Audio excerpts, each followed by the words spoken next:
ሌላኛው ደግሞ በጣም እያነጋገረ ያለው ይሄ ጉዳይ የተሰራው በኤሊያኖች ነው፣ ሰዎች ባልሆኑ ሌላ ስልጣኔዎች ነው የተገነባው ይባላል። ያስይታ ምንድነው? እስቲ እሱን ደግሞ እንወያይ። ባዕድ ፍጡራን ገነቡት የሚለው ሐሳብ እስካሁን ባለው በሜንስትሪም ሳይንስ የተረጋገጠ አይደለም።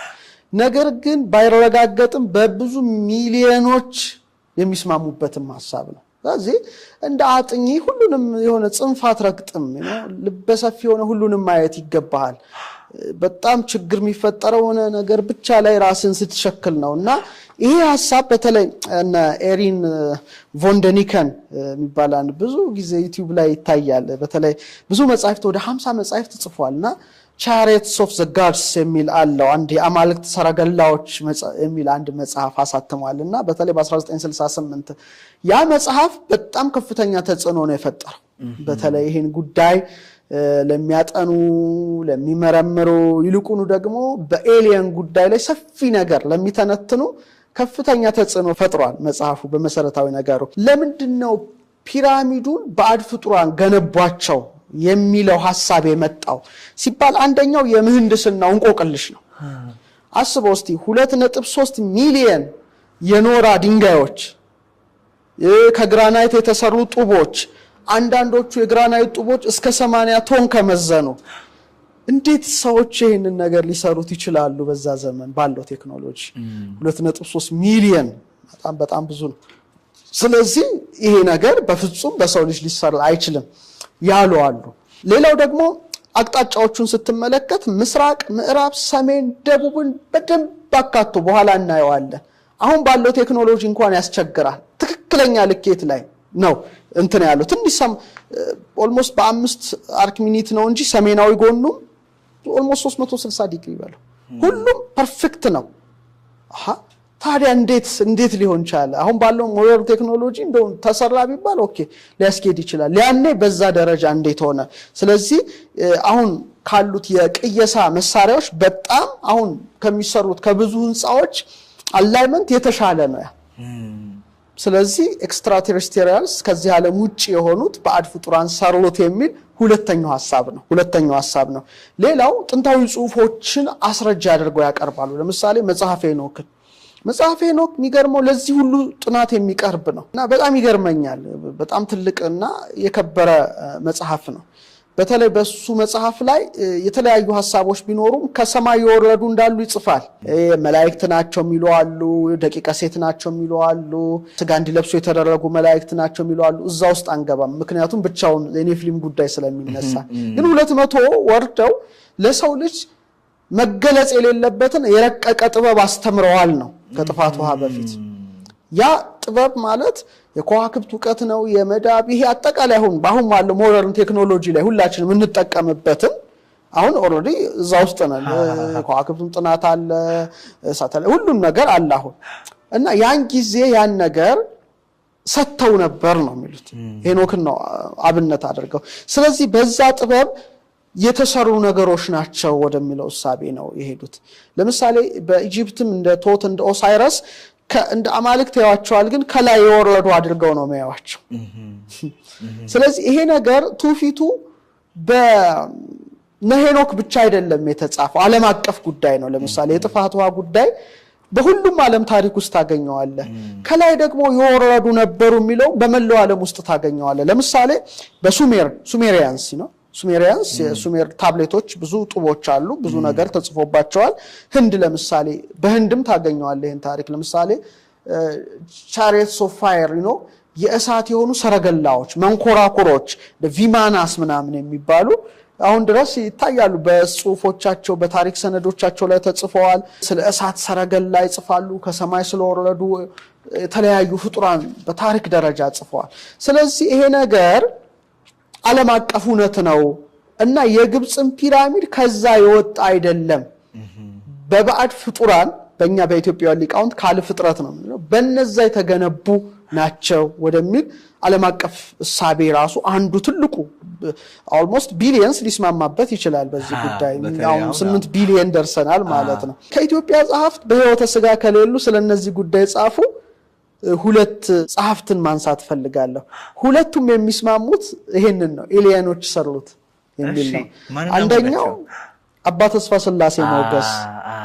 አባ ተስፋ ስላሴ ሞገስ ያው በህይወተ ስጋ ያሉ በተወሰኑ ቪዲዮዎቻቸው ዩቲዩብ ላይ ይገኛሉ። በህይወተ ስጋ ሳሉም የተወሰነ ቀን ራሳቸው ጠርተው አውርተን ነበርና በዚህም ጉዳይ አንድ አውርተን እንደነበር አስታውሳለሁ። እሳቸው ምንድነው የሚሉት ከማርስ የመጡ ናቸው ነው የሚሉት በእሳቸው እይታ ነውና ጽፈውታል መጽሐፋቸውም ላይና ቅዱስ ማርቆስ ኢትዮጵያዊ ነው የሚለው መጽሐፍ ላይ ሮሃኒያ የሚባሉ መናፍስት ናቸው ነው የሰሩት ነው የሚሉት። እሳቸው እንደውም በጎ መላእክት የሰሯቸው ፒራሚዶች አሉ፣ ክፉዎችም የሰሯቸው እንደ ኃይል መወጣጫ አድርገው ነው ያዩዋቸው ማለት ነውና እሳቸው በዚህ ዙሪያ ይስማማሉ። በሌላው ፍጡራን ከዚህ ዓለም ውጪ ከስጋና ከደም ካለነው ውጪ የተሰሩ አድርገው ነው የሚያዩት። ሌላው ከታተሙት አሁን በቅርብ ከወጡት መጽሐፍ ደግሞ መጽሐፍ ቡሩክ ዣንሻዋ ቀዳማዊና ሰረገላ ታቦር ኢዮር የሚል መጽሐፍ የጻፉ መሪራ ሳማን በላይ እሳቸውም ይህን ነገር በስፋት ጽፈውታል እና ሐሳባቸው ከአባ ተስፋ ስላሴ ጋር የሚስማማ ነው። እንደውም እሳቸው ምንድነው የሚሉት አባ ተስፋ ከማርስ ነው የሚሉት፣ እኚኛው ደግሞ ሜምሮስ ከሚባል ዓለም መጡ ነው የሚሏቸው በስፋት የሚያስቀምጧቸው እና ሮሃኒያ በስም ግን ሁለቱም ምሁራን ተስማምተዋል። እና እነዚህ ሮሃኒያ የተባሉት መናፍስት በሰው ልጆች ላይ ይቀኑ የነበሩ ከመላእክት ወገን የነበሩ ናቸው። በተለይ ለአዳም የተሰጠውን ክብር በማየት እንዲህ በማድረግና ደግሞ በእግዚአብሔር አርአያና አምሳል የተፈጠረ በመሆኑ እና ከሰው እንዳነሱ የሚሰማቸው ነበሩ ነው። ይሄ እኔ ሐሳብ እነሱን ነው ማቀርበው እንደ አጥኝ ማቅረብ ተገቢ ስለሆነና እግዚአብሔር የሚናሳባቸውን አውቆ በምድራውያን ወይም በሰው ልጆች ላይ እንዲዋሃዱ እንዲገቡ እንደፈቀደላቸው እነሱ ደግሞ ሲመጡ በሰረገላቸው እንደመጡ ነው የጻፉት። ይሄ ትዝ ይልህ እንደሆነ ዘካርያስ ይችን የሚባለው ከጻፈው ጋራ በጣም ይስማማል ነው። ዘካርያስ ይችን እንደዚህ አይነት ነገር ነው የጻፈው። ኒብሩ ከምትባል ፕላኔት ኤክስ ለምሳሌ ስፔስ ኤክስ ይባል የለ ፕላኔት ኤክስ የምትባል ኒቢሩ የምትባል ፕላኔት አለች። ስለሷ አንድ ቀን ብቻዋን እናነሳለን። እኔ ሳልሆን የባህር ማዶ ጸሐፍት ደግሞ ኒቢሩ የምትባለውን ቃል ኢቭን ከግዕዝ አውጥተውታል። ይሄ እኔ ጥናት አይደለም። በጣም የሚገርመኝ አንድ ስሙን ዘነጋውት ሪሰርቸሩ ኢትዮጵያዊ አይደለም እና ሲያቀርብ ነበረ ማለት በግዕዝ ተቀመጠ ማለት ነው። ወይም እገሌ እዛ ቦታ ነበረ ትላለህ አይደለ? የሆነ ነበረ እዛ ቦታ የነበረ ነበረ ኦር ነበሩ ካልክ ደግሞ ብዙዎች ናቸው የተቀመጡ። በግዕዝ ሲረባ አነ ነበርኩ እኔ ተቀመጥኩኝ ትላለህ። ንህነ ካል እኛ ነበርነ ተቀመጥ።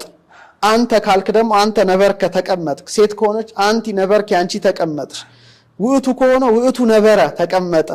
ውእቶሙ ከሆኑ ደግሞ ብዙ ናቸው ወንዶች ናቸው። ነበሩ ተቀመጡ እና የተቀመጡ እነዚህ የተቀመጡበት የነበረው ፕላኔት ነው የሚለው። በጣም ይሄ ግዕዝን ቋንቋ ወደዛ ድረስ ይሰቅለዋል ይሄ ሪሰርቸር እና ከዛ ፕላኔት ኤክስ ኦር ኒቢሩ ከምትባለው ፕላኔት የወርቅ ማዕድን ፈልገው መተዋል ነው የዘካርያስ ይችን። ወርቅ ጎልድ ብዙ ነገር ስላለው እዛ ውስጥ አንገባም እና በሰረገላ ወደዚህ ምድር ወረዱ ነው የሚሉት እዚሁ መጽሐፋቸው ላይ በተለይ ገጽ 233 ገጽ 212 ያው ተመልካቾች ቢያነቡት ጥሩ ነው። እና ሲመጡ ሰዎች ደግሞ ምድር ላይ ያሉ ሰዎች እንደ አማልክት አይተዋቸዋል ነው አምልከዋቸዋል። አምላክ ሳይሆኑ ግን እንደ አማልክት ተመልከዋል። ስለዚህ አሁን እነዚህ ጎደስ የሚባሉት እጂ እንትን ላይ ግሪክስ ላይ ምናምን ላይ እንትን ያሉት ሁሉ እነዚህ ነበሩ ነው ሰዎች እንደ አማልክት ስላዩዋቸው። ስለዚህ ምንድነው ያሉት ኔፍሊሞችን ከሰው ልጆች ጋር አጫጭርና ረዣዥም ፍጡራን የተገኙት ነው የሚሉት እሳቸው በመጽሐፋቸው ላይ። እንደ ራእይት ያሉት በጣም ረዣዥም ናቸው፣ እንደ ጂኒ ደግሞ የመሳሰሉት አጭራጭር። ሁለት አይነት ነገር ነው ከነሱ ጄኔቲክ እንትን እንግዲህ ስብጥር የወጡት ነው። እና ምንድነው የሚሉት እሳቸው ለስማቸው መታሰቢያ ይሆን ዘንድ ነው የሚሉት ከተራራ ከኮረብታ ታላላቅ ድንጋዮች ይወስዱ ነበር ነው የሚሉት። አቅምም ስላላቸውና መንደር የመነደሩ ማለትም መኖሪያ መንደር ሰፈር እየሰሩ በተለይ በጊዮን ወንዝ ዳርቻ ነው የሚሉት አባይ ጊዮን ናይል አባይ በጊዮን ወንዝ ዳርቻ ባለ 3 የማዕዘን ምስጢር ህንጻ አነጹ ነው የሚሉት እሳቸው ቃል በቃል ምስጢራዊ ህንጻ ነው የሚሉት። ዓለማቸውም ውስጥ እንደዚህ አይነት ተመሳሳይ ሆኑ ፒራሚዶች አሉ ነው ሜምሮስ ላይ ስለዚህ ያን ነው ኮፒ ያደረጉ የሰሩት ነው የሚሉ ዝም ብሎ የሰሩት አይደለም ዝም ብሎ የተሰራ ሳይሆን ምክንያቱም ስራው ኢጂፕት ላይ ብቻ አይደለም ፔሩ አለ ወደ ብዙ አገር ቻይና ብዙ ዓለም ነው ያለውና እነዚህ ፍጥራን ያንን አርገው ነው የሰሩት ነው እይታቸው የሰፈሩበት ሀገር ደግሞ ሮኒያ የሚል ስያሜ ሰጥተዋታል እና ምንድነው የሚሰሩት ነው የሚሉት ቀለመ እብን የሚባል ድንጋይ አለ ባለ 4 ማዕዘን ሳጥን ውስጥ የላመ አሸዋ ድቡሽ ሲጨምሩና አብኩተው ሲተውት እንደ ልሙጥ ድንጋይ ስለሚሆንላቸው በዛ ምክንያት አውር ሰሩ ማለት ፒራሚድ ሰሩ ብለው ጽፈዋል ደግሞ ኔፍሊም የሆኑ ዘሮች ደግሞ እሳቸው የሚሉት ጊያኒያን ሮሃ የተባለውን ድንጋይ እንደ መዶሻ እንደ አለት አድርገው የሰው ገጽ ያለው ሐውልቶቹ እንደ ስፊኒክስ አይነቶቹን ሰርተዋል ወደሚለው እሳቤ ነው የሄዱትና ደግሞ አለቱን ሲጠርቡት ጥራቢውን አፈር ጠርገው ሩቅ ቦታ ስለደፉ ጥራጊው ጭምር አልተገኘው ነው የሚሉት ለምሳሌ አሁን ይፈለፈላል የሆነ ቦታ አይደል አፈሩ የታለ ብለ ስታጣው ሩቅ ቦታ ሄዶ ተደፍቷል ነው ይሄም የሆነው ደግሞ በእነዚህ ኤክስትራቴሬስትሪያልስ ወይም ኤሊያኖች ከዚህ ዓለም ውጭ የሆኑት ባዕድ ፍጡራን ስለሰሩት ነውና ፈርዖኖች ግን በድናቸውን በዛ ድንጋይ ውስጥ በድንጋይ ሳጥን ያስቀምጡ ስለነበረ የኋላ ሰዎች ፒራሚዶቹን የሰሩት ፈርዖኖች ይመስሏቸዋል ግን አይደሉም ብለው ነው ኢትዮጵያዊ ሁለቱም ኢትዮጵያውያን ናቸው በህይወተ ስጋ የሉም ወደዛኛው ዓለም ሄደዋል እና ይሄንን ያስቀመጡት ይሄ በጣም ቀላል ነገር እኮ አይደለም እንደ ዘካርያስ ሲችን አይነት እሳቤ ነውና ፒራሚዶች በኤሊያኖች ታንጸዋል ወደሚል እሳቤ ሄደው